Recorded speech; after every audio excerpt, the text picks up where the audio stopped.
Live from Fargo and serving you on TV, online, and on the go. This is Valley News Live at 5.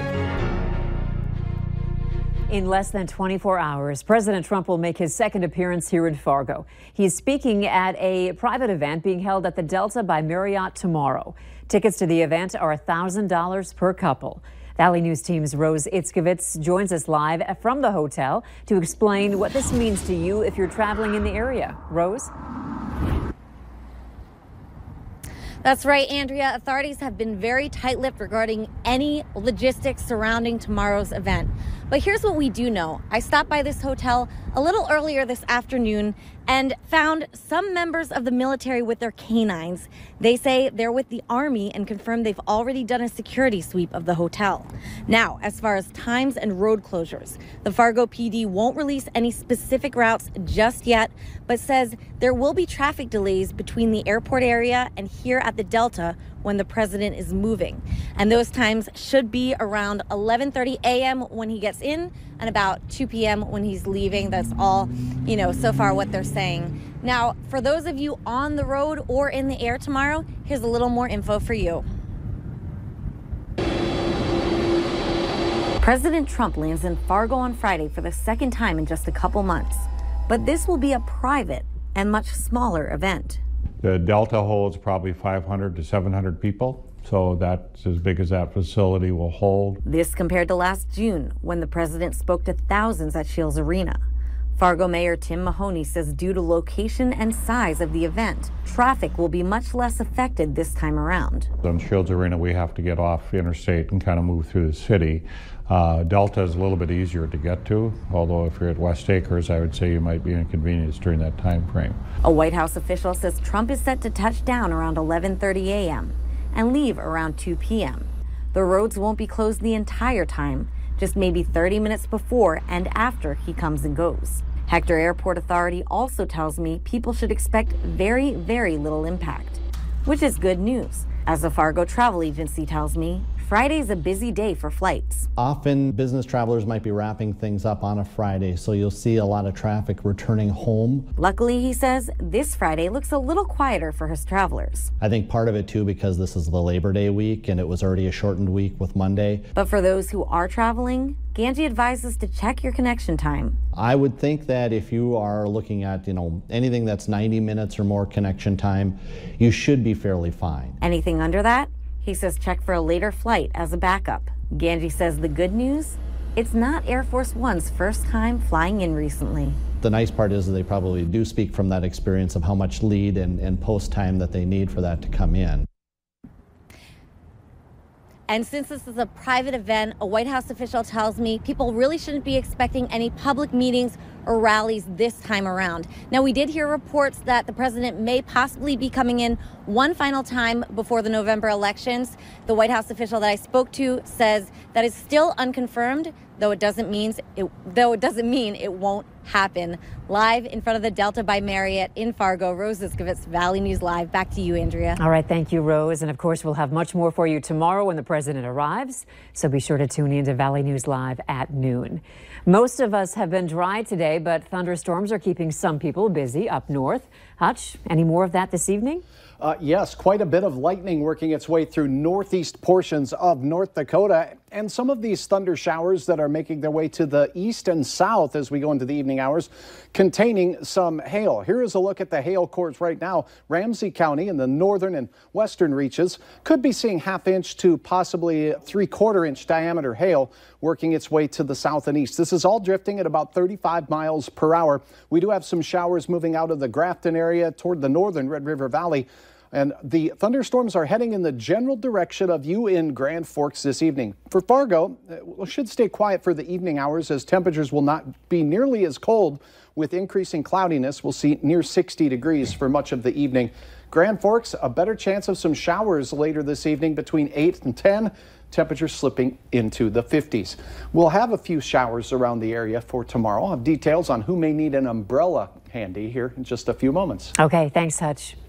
Two women say they haven't heard from their father and husband, 38-year-old Joseph Bruce, since the morning of June 25th, when he was supposed to leave Devil's Lake and meet the family in St. Paul. Days later, his van was recovered in a slough, but Bruce remained missing. The women say they believe he was murdered and have spent the past 2 months scouring the Devil's Lake area for his body. It's just not like him to take off, and we know he didn't take off. I mean, we kind of knew, you know, from the start, but we gave it a few days, and then we knew something was wrong. We'll hear more from Bruce's wife and daughter coming up tonight on Valley News Live at 6.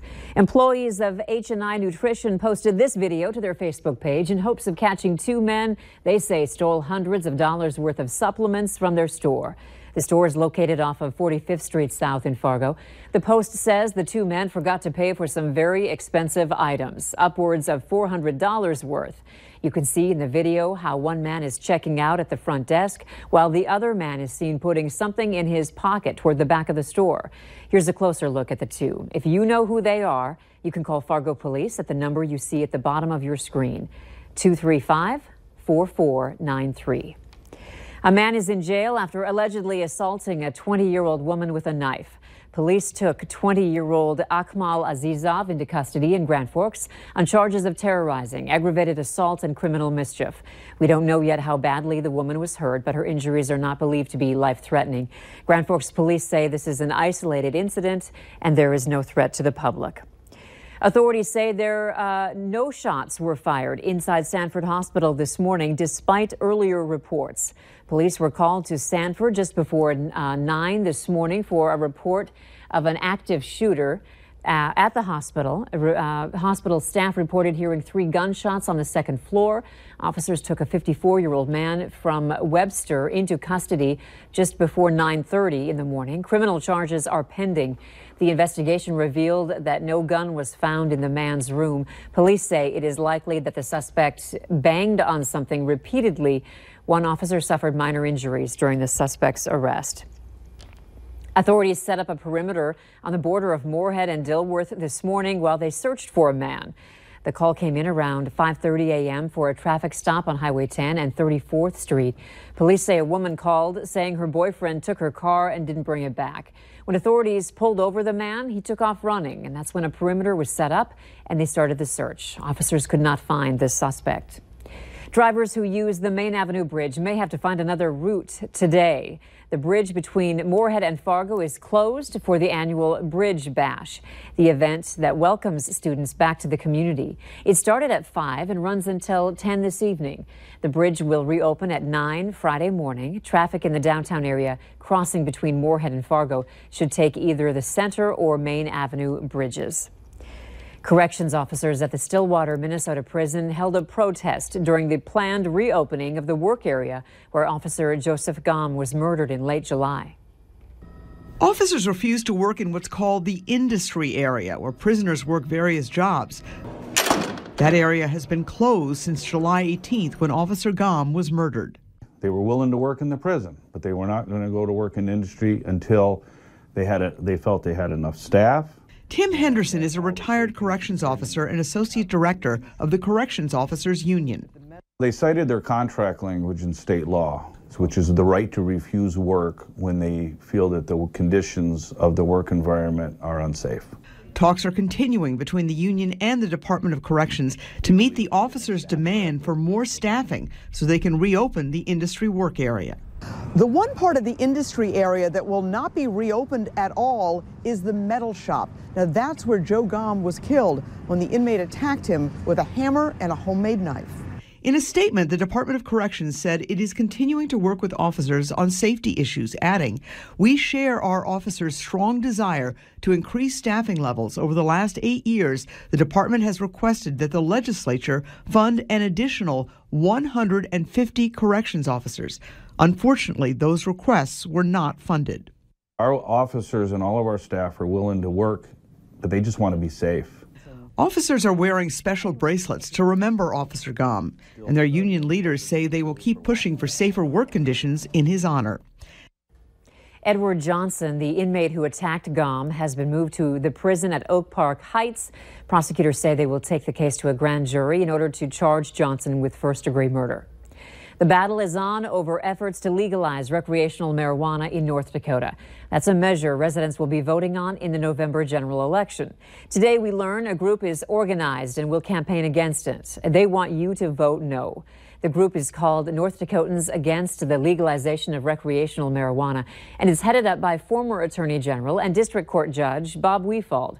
Also in the group, representatives of law enforcement, the State Chamber of Commerce, and an out-of-state anti-marijuana group called SAM. They say if Measure 3 passes, it would be bad law. Specifically, the Vote No group says it will not be against the law to drive while stoned, that people will be able to smoke marijuana pretty much anywhere, and that its distribution would be, for the most part, unregulated.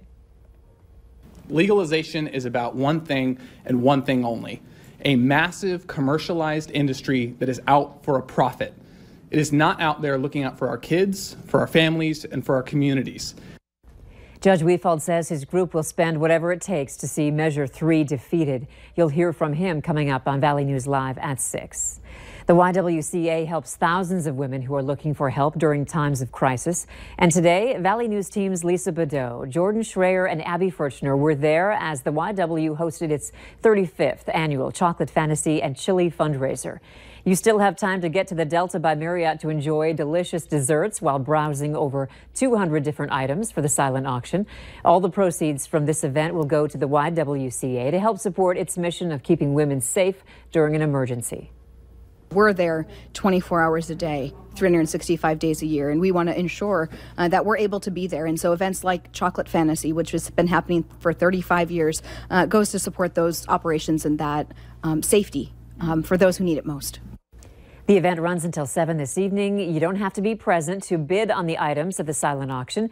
You can text YWCA to 88793 and then bid from there. Sources have confirmed that Hollywood actor Burt Reynolds passed away today at the age of 82. Reynolds' breakout film role was in 1972's Deliverance, which led to him becoming Hollywood's top-grossing star every year from 1978 through 1982.